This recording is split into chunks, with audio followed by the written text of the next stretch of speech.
नमस्कार. आज आपण लेक्चरमध्ये पाहणार आहोत मुख्यमंत्री माझी लाडकी बहीण योजना.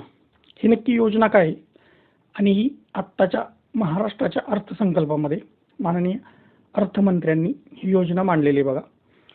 मुख्यमंत्री माझी लाडकी बहीण योजना. तर पहा एकदम थोडक्यामध्ये नक्की योजना काय आहे आणि तिचे लाभ कसे मिळतील आपल्याला हे आपण पाहूया. तर मुख्यमंत्री माझी लाडकी बहीण योजना ही योजना सोमवार 1 जुलै 2024 पासून यासाठी अर्ज करता येणार आहेत.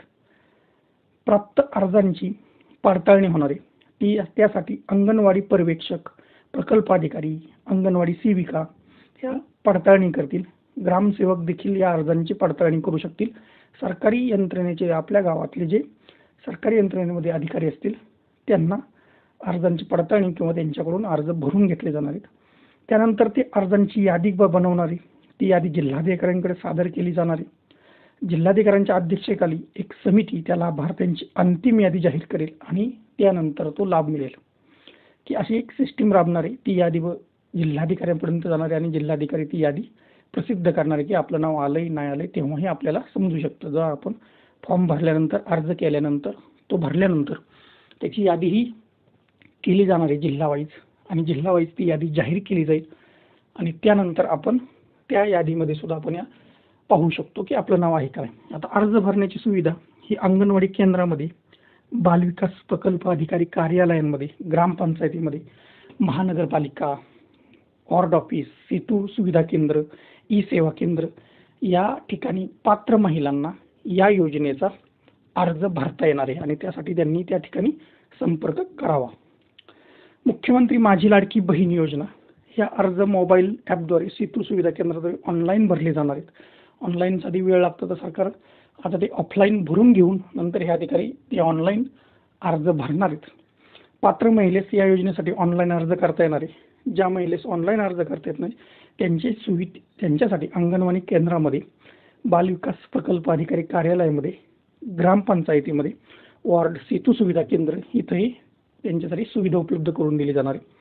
भरलेला फॉर्म हा अंगणवाडी केंद्रात, बालविकास प्रकल्प अधिकारी कार्यालय, सेतू सुविधा केंद्रांमध्ये नियुक्त कर्मचाऱ्यांद्वारे तो ऑनलाईन प्रविष्ट केला जाणार. आधी ऑफलाईन भरून घेतला जाईल आणि नंतर हे अधिकारी तो ऑनलाईन प्रविष्ट करतील. तुमची ऑनलाईन नोंदणी होईल. योजनेचं स्वरूप काय आहे? मुख्यमंत्री माझी लाडकी बहीण योजना. तर प्रत्येक जी पात्र महिला ठरणार आहे तिच्या स्वतःच्या आधार लिंक केलेल्या थेट खात्यामध्ये, बँक खात्यामध्ये डायरेक्ट बेनिफिट ट्रान्सफर म्हणजे सरकार डायरेक्ट तिच्या खात्यावर पैसे देणार आहे. सक्षम बँक खात्यावर दरमहा 1,500 रुपये इतकी रक्कम त्या महिलेच्या खात्यावर दिली जाणार आहे आणि त्यानुसार तिला ते दर महिना 1,500 रुपये त्या महिलेच्या अकाउंटला येणार आहे जे आधारला लिंक असेल. तर पहा, तसेच राज्य केंद्र शासनाच्या अन्य आर्थिक लाभाच्या योजनेद्वारे 1,000 पेक्षा जर कमी रक्कम लाभ येत असेल, जर एखाद्या महिलेला जर कमी रक्कम येत असेल तरी त्या फरकाची रक्कम सुद्धा या योजनेद्वारे पात्र महिलेस देण्यात येईल की दुसरी जर चुकून काही झालं तर त्याची राहिलेली रक्कम सुद्धा तो फरकासह तो दिला जाणार आहे.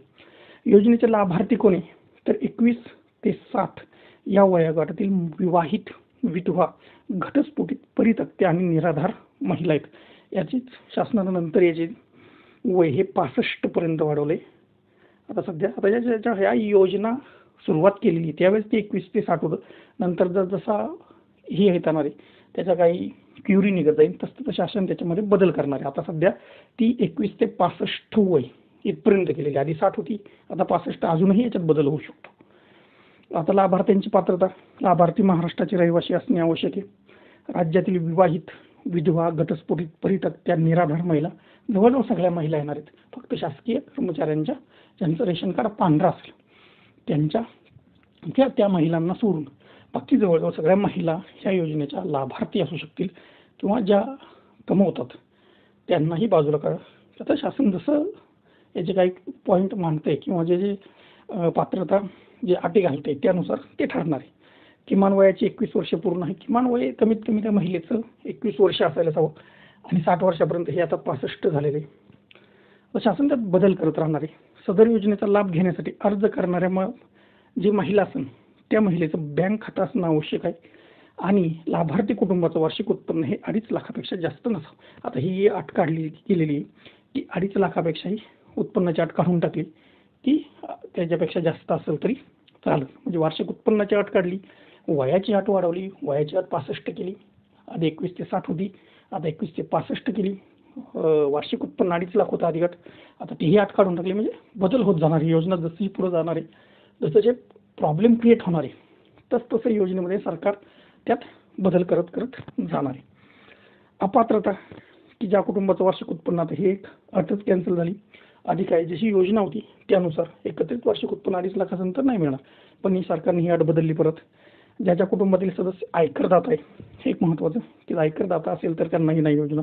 ज्याच्या कुटुंबातील सदस्य नियमित, कायम कर्मचारी, कंत्राटी कर्मचारी म्हणून सरकारी विभागामध्ये, उपक्रम, मंडळ, भारत सरकार किंवा राज्य सरकारच्या स्थानिक संस्थेमध्ये कार्यरत आहेत किंवा सेवानिवृत्तीनंतर ज्यांना पेन्शन आहे महिलांना, परंतु बाह्य यंत्रणेद्वारे कार्यरत असलेले तथा स्वयंसेवी कामगार आणि कर्मचारी याला पात्र ठरणार नाहीत. की सरकारी काम करणारी, सरकारचं पेन्शन घेणारे, सरकारी याच्यामध्ये कंत्राटी कर्मचारी यांनाही योजना नाही आहे, पण बाह्य असतील तर स्वयंसेवी कामगार असतील, कर्मचारी असतील, यंत्रणांद्वारे काम करत असतील त्यांच्यासाठी आहे. सदर लाभार्थी महिलेने इतर विभागामार्फत राबवण्यात येणाऱ्या आर्थिक योजनेद्वारे 1,500 रुपयाचा लाभ तिला देता येणार आहे दरमहा. कुटुंबातील सदस्य विद्यमान माजी खासदार, आमदार आहे अशांना पण नाही. ज्या कुटुंबातील सदस्य सरकार, भारत सरकार किंवा राज्य सरकारच्या बोर्ड, कॉर्पोरेशन, बोर्ड म्हणजे उपाध्यक्ष, संचालक सदस्य म्हणजे शासनाच्या कोणत्याही कामामध्ये किंवा नोकरीमध्ये जर तुम्ही असाल तर तुमच्यासाठी ही योजना नाही. हे सगळ्यात महत्त्वाचं. मग ते तुम्ही शासनाच्या कुठेही, भारत केंद्र सरकारचे असो नाहीतर राज्य सरकारचे असो, तुम्ही शासनाच्या नोकरदार असाल तर ही योजना तुमच्यासाठी नाही. नसाल किंवा बाह्य यंत्रणेत असाल तर ती योजना आहे तुमच्यासाठी. ज्यांच्या कुटुंबातील सदस्यांनी संयुक्तपणे शेतजमीन 5 एकर आहे, आता हा 5 एकराचा मुद्दा त्यांनी आधी मांडला होता, त्यानंतर याच्यामध्ये सुद्धा हा कॅन्सल केला मुद्दा. आधी तो 5 एकराचा 2.5 लाख उत्पन्न, वय हे बदलले शासनानं, तर ते निर्णय बदलत झाला. योजना जशी पुढे जाणार तसं ते त्यामध्ये बदल होत जाणार आहे. ज्यांच्याकडे 4 चाकी वाहने म्हणजे ट्रॅक्टर वगळून कुटुंबातील सदस्याच्या नावावर नोंदणीकृत असेल तर त्या योजनेच्या पात्रता अपात्रता निकषामध्ये सुधारण्याची आवश्यकता असल्यास वित्त विभागाकडून अभिप्राय घेऊन त्यामध्ये सुद्धा मान्यता येणार आहे.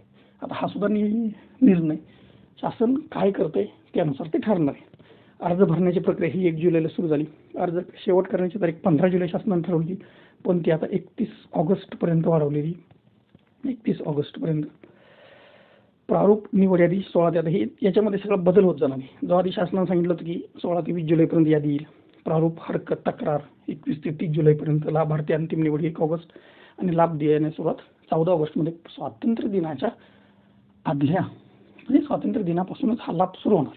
पण आता हे जसं महिलांची गर्दी, त्यातले अटी, नियम, शर्ती कसं जसं समस्या येत जातील तसं शासन त्याच्यात बदल करत चाललंय. आणि हे आधी जी टाईम बॉन्ड त्यांनी दिला तो आता बदलत चाललेला आहे. जास्तीत जास्त महिलांना लाभ मिळवून देणं हे शासनाचं या ठिकाणी धोरण दिसतंय आणि त्यानुसार त्याच्यामध्ये बदल हे होत जाणार आहेत, हे आपल्याला दिसतीलच. आवश्यक कागदपत्र, तुमचं आधार कार्ड आवश्यक आहे, तुमच्या राज्याचं अधिवास प्रमाणपत्र, जन्म दाखला आवश्यक आहे. आता हे डॉमासाईल काढायला खूप वेळ लागतो, तर ते काढून शासनानं आधार कार्ड हे ठेवलंय.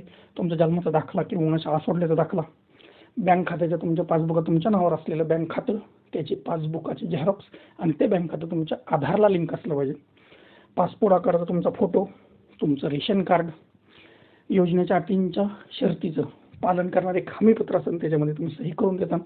आणि अर्ज दाखल करताना ही महिला प्रत्यक्ष त्या ठिकाणी उपस्थित असणं आवश्यक आहे. म्हणजे तुमच्याकडे आधार कार्ड असणं गरजेचं आहे, जन्म दाखला असणं किंवा शाळा सोडल्याचं दाखला असणं, बँक खातं तुमचं असणं गरजेचं आहे, त्याला आधार लिंक असणं गरजेचं आहे, त्याची पहिल्या पानाची झेरॉक्स द्यायची, तुमचा एक पासपोर्ट आकाराचा फोटो द्यायचा आहे, राशन कार्ड द्यायचं आहे आणि एक हमीपत्र देणार आहे. तिथंच ते प्रिंट करून दिलं जाईल. त्याच्यावर तुम्ही तुमचं नाव आणि तुमची सही करून ते हमीपत्रावर ह्या अटी शर्तींचं ह्या योजनेचं आम्ही पालन करत आहोत. अर्ज दाखल करताना त्या महिलेनं प्रत्यक्ष उपस्थित तिथं असलं पाहिजे. यानुसार आता ही योजना शासन युद्धपातळीवर राबवण्याचं काम चाललेलं आहे. सगळी सरकारी यंत्रणा कामाला लागली, त्याच्यामध्ये बदल होतील. पण आता जसं त्यामध्ये काही समस्या येतील त्यानुसार त्यात हळूहळू बदल केले जातील. धन्यवाद.